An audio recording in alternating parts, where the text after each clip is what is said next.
जय श्री राधा माधव। सद्गुरुदेव भगवान की जय हो।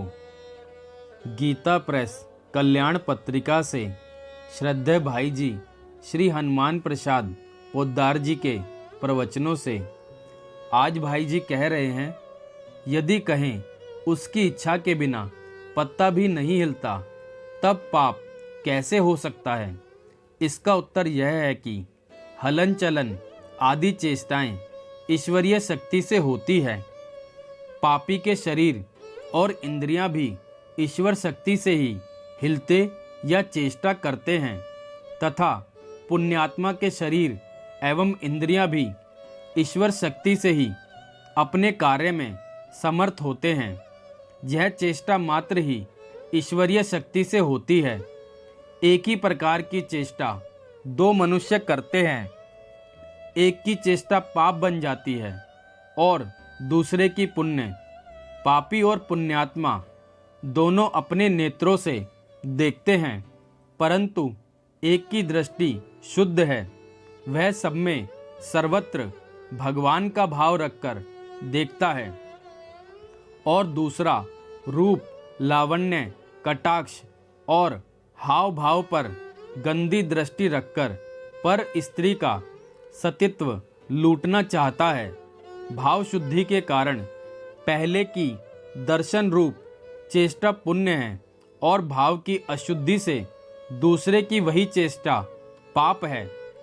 चेष्टा में ईश्वरीय शक्ति काम करती है और उसी चेष्टा को पुण्य एवं पाप में बनाने में मनुष्य का आंतरिक भाव काम करता है।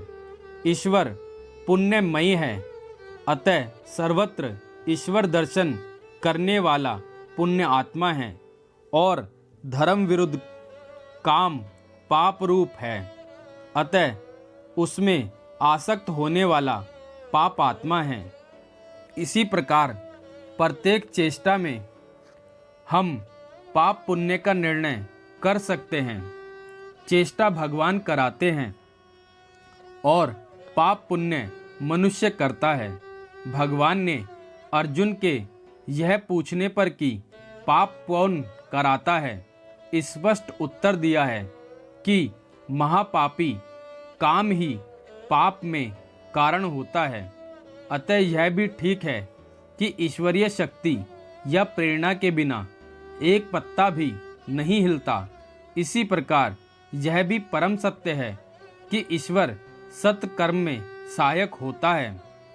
पाप कर्म तो मनुष्य अपनी कामना एवं आसक्ति से करता है, उसमें ईश्वर का हाथ नहीं है।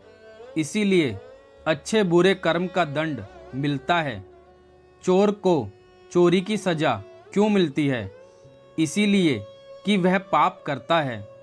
चोर एक जगह का माल उठाकर दूसरी जगह रखता है, साधु भी यही करता है, परंतु एक चोर है और दूसरा साधु।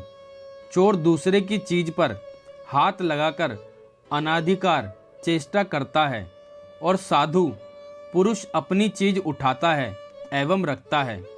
एक को छिपाना पड़ता है, दूसरा सबके सामने रहता है।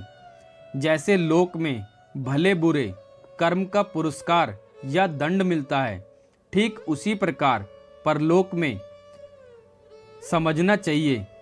इसीलिए नरक और स्वर्ग की बात भी सत्य है।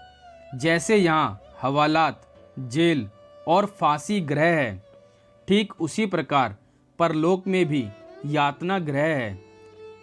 इस सत्य की ओर से आंख नहीं मूंदनी चाहिए। जय श्री राधा माधव।